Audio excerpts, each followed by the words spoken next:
সবাই জানিস তো কালকে কি? হ্যাঁ ম্যাডাম। তাহলে বল তো কালকে কি? ম্যাডাম কালকে 15 তারিখ। হ্যাঁ ম্যাম, কালকে শনিবার। হ্যাঁ, কালকের দিনে কি পালন করা হয় সেটা বল। ম্যাম কালকে স্কুলে সবাইকে চকলেট দেয়। হ্যাঁ ম্যাম, কালকে না স্কুলের প্রোগ্রামে আমার প্রিয়াঙ্কাও নাচবে। ওই প্রিয়াঙ্কা তো আমার। ওই তুই বেশি কথা বলবি না, প্রিয়াঙ্কা আমার। বেশি কথা বলে না, এই যে মুখে আলু ঢুকে দেবো। এই কি বল? তার আগে আজকে দেখবো তুমি কি মন্দির ঘরটিকে বেশি ভালোবেসে থাকো নাকি আল্লাহর ঘরটিকে বেশি ভালোবেসে থাকো। যদি তুমি আল্লাহর ঘরটিকে বেশি ভালোবেসে থাকো তাহলে এই ভিডিওতে একটা লাইক দিয়ে চ্যানেলটি সাবস্ক্রাইব করে দিবে। আর যদি মন্দির ঘরটিকে ভালোবেসে থাকো তাহলে কিচ্ছু করার দরকার নেই, আর কমেন্টে লিখে দাও আই লাভ ইউ আল্লাহ। তোরা কালকে ইন্ডিপেন্ডেন্স ডে, এতটুকু জানিস না? ছি। না না ম্যাম, জানি তো আমি।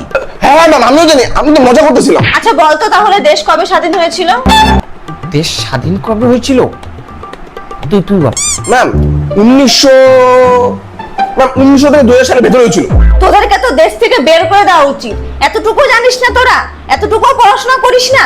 1947 সালে 15ই আগস্টে ভারত ব্রিটিশ শাসন থেকে স্বাধীনতা লাভ করেছিল। তার জন্যই 15ই আগস্টটা পালন করা হয়। হ্যাঁ তাহলে তো আমাদেরও স্বাধীনতা লাগবে। হ্যাঁ আমাদেরও লাগবে।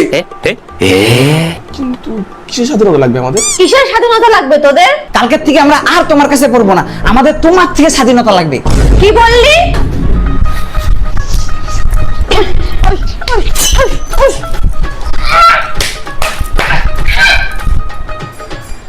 তোর লাগবে স্বাধীনতা?